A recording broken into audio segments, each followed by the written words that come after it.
Good afternoon दोस्तों।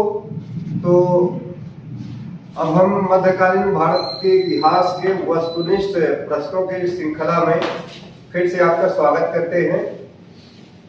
इस question को हमने इस तरीके से डिजाइन किया है कि बहुत ही महत्वपूर्ण एग्जाम के लिए बहुत ज्यादा महत्वपूर्ण साबित होगा, तो ज्यादा से ज्यादा शेयर कर दीजिएगा आप, ताकि सब तक ये पहुंचे। देखिए यहाँ पर आपको पता लगेगा क्वेश्चन कैसा बनाया गया है। यहाँ देखिए क्वेश्चन आपसे पूछा क्या है, निम्नलिखित कथनों पर विचार कीजिए। अकबरनामा को पूरा करने में अबुल फजल ने 7 वर्ष का समय लिया। अकबरनामा की भाषा फारसी है। इसके बाद दिया ऑप्शन, यहाँ दिया है ए सही बी गलत, ब में दिया है ए गलत बी सही, और स में दिया है दोनों सही, और द में दिया है दोनों गलत। आपसे यहाँ पूछ रहा है कि अकबरनामा को पूरा करने में अबुल फजल ने कितने वर्ष का समय लिया। ब में दिया है अकबरनामा की भाषा फारसी है, यहाँ आपसे पूछ रहा है यही। तो देखें यहाँ पर अकबरनामा को पूरा करने में अबुल फजल ने 7 वर्ष का समय लिया था, ये सही है।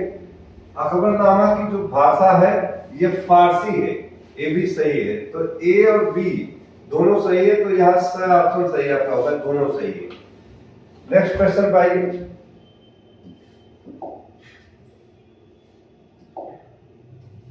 चलिए नेक्स्ट क्वेश्चन पे आइए हम लोग।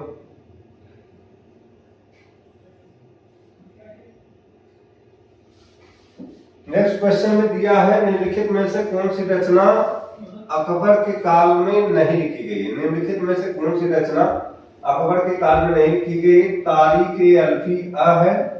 ब में दिया है नफाइस उल मासीर, ये होगा नफाइस उल मासीर।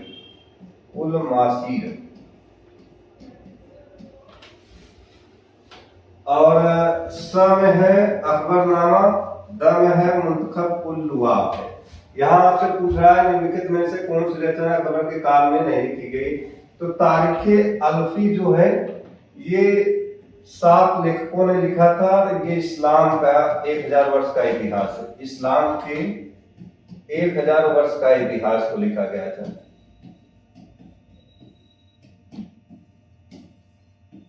इस्लाम के 1000 वर्ष का इतिहास है, और ये अकबर के काल में 7 लेखकों ने मिलकर लिखा था। अल्फी का मतलब ही होता है 1000। फिर नफाइस उल मासीर अलाउद्दौला ने लिखा था, और ये भी अकबर के काल की लिखी गई रचना है। अकबरनामा अबुल फजल ने लिखा था, ये भी अकबर के काल की रचना है।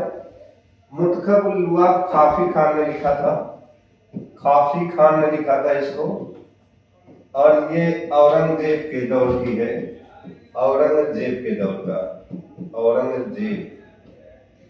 काफी खान का मूल नाम मोहम्मद हाशिम अली खान था, और इसको उसने गुप्त रूप से लिखा था। तो यह द ऑप्शन आपका सही है। नेक्स्ट क्वेश्चन भाई,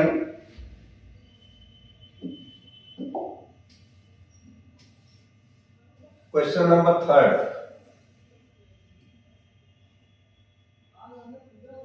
देखिए यहाँ आपसे पूछा है जहांगीर की आत्मकथा तुजूक-ए-जहांगीरी, ये पूछा है कि प्रस्तावना किसने लिखी थी। आ ऑप्शन है मोतमीद खां, ब ऑप्शन है मोहम्मद हादी, स ऑप्शन है अबुल हसन, और द ऑप्शन है मोहसिन फानी है। आपसे पूछ रहा है कि तुजूक-ए-जहांगीरी की प्रस्तावना किसने लिखा था। तो तुजूक-ए-जहांगीरी प्रस्तावना यहाँ देखें, पहले मोतमीद खान ने क्या लिखा था, इकबालनामा ए जहांगीरी,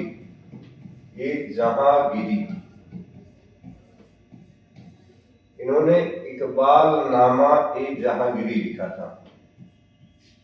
ठीक है, साथ ही साथ इन्होंने तुजूक-ए-जहांगीरी को पूरा किया था, तुजूक-ए-जहांगीरी को पूर्ण किया था,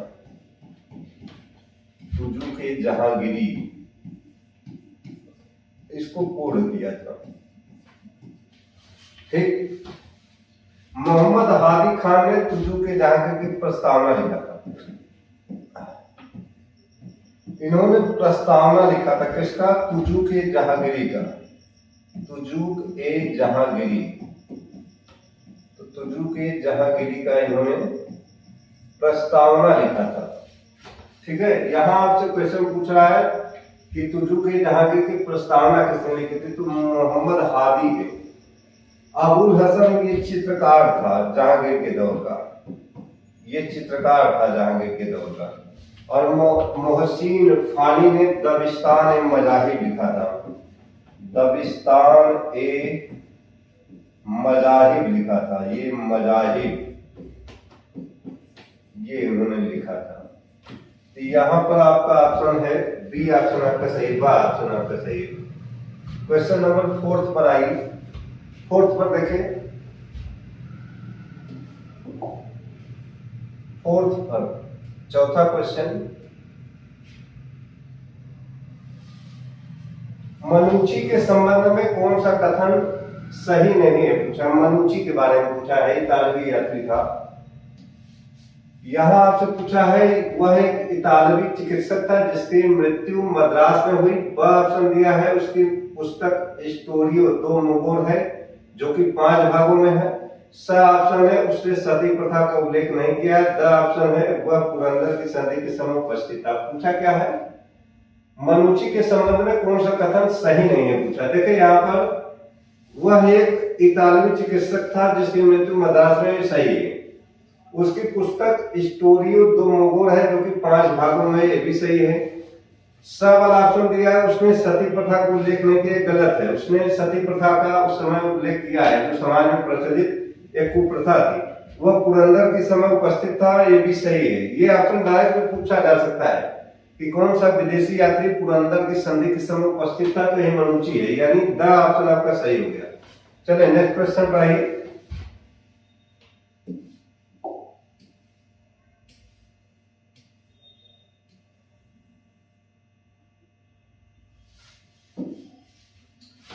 अकबरनामा के संबंध में निम्नलिखित में से कौन सा कथन असत्य है पूछा है। असत्य पूछा है। आ में दिया इसकी रचना अबुल फजल द्वारा फारसी में की गई। ब में दिया है यह रचना 3 खंडों में विभाजित है। स में है इसके पहले खंड में आदम से लेकर अकबर के जीवन के 30 वर्षों का इतिहास है। द में है इसके दूसरे खंड का नाम आईने अकबरी है। तो यहाँ पूछा है कौन सा कथन असत्य है। देखिए पहला देखिए, इसकी रचना अबुल फजल द्वारा फारसी में की गई, ये सही है। यह रचना 3 खंडों में विभाजित है, ये भी सही है। स में दिया है इसके पहले खंड में आदम से लेकर अकबर के जीवन के 30 वर्षों का इतिहास है, ये भी सही है। द में दिया है इसके दूसरे खंड का नाम आईने अकबरी है, यही ऑप्शन गलत है। जो आईने अकबरी है ये तीसरा खंड है, ये तीसरा खंड है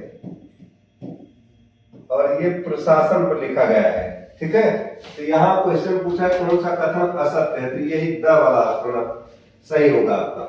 नेक्स्ट क्वेश्चन पर आइए जरा, चलिए।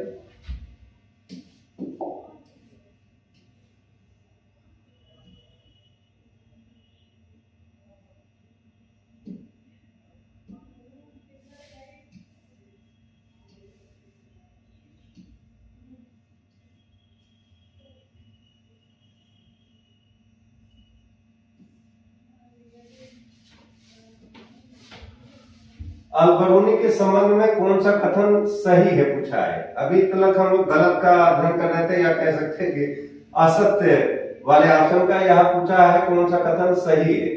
पहला है उसने अरबी भाषा में किताबुल हिंद की रचना की। दूसरा है इस पुस्तक में 80 अध्याय है।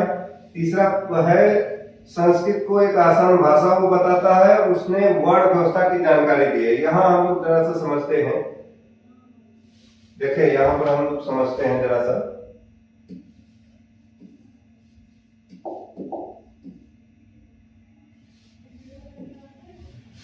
देखिए अलबरूनी के संबंध में कौन सा कथन सही है पूछ रहा है ना, तो यहाँ ऑप्शन पर आया जरा सा हम लोग।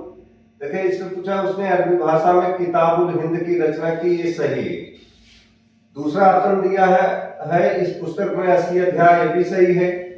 तीसरा ऑप्शन है संस्कृत को एक आसान भाषा बताता है, गलत है, ये कठिन भाषा को बताता है इसको। संस्कृत को एक कठिन भाषा को बताता है, ठीक है।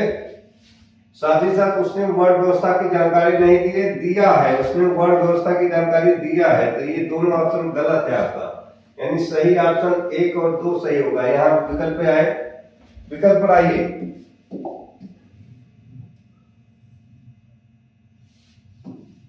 देखिए आ में दिया है 1 और 3, ब में दिया है 1 2, स में दिया है 1 2 3, द में दिया है 1 2 4। देखिए यहाँ पर 1 और 2 दोनों सही है, तो ब वाला ऑप्शन आपका सही हो गया।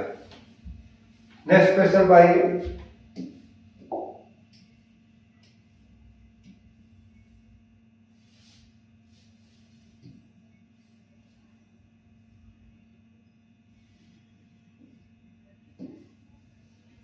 इब्न बतूता के संबंध में कौन सा कथन सही नहीं है पूछा है। इब्न बतूता के विषय में पूछ रहा है, ध्यान रखे रहिएगा, और पूछ रहा है कौन सा कथन सही नहीं है।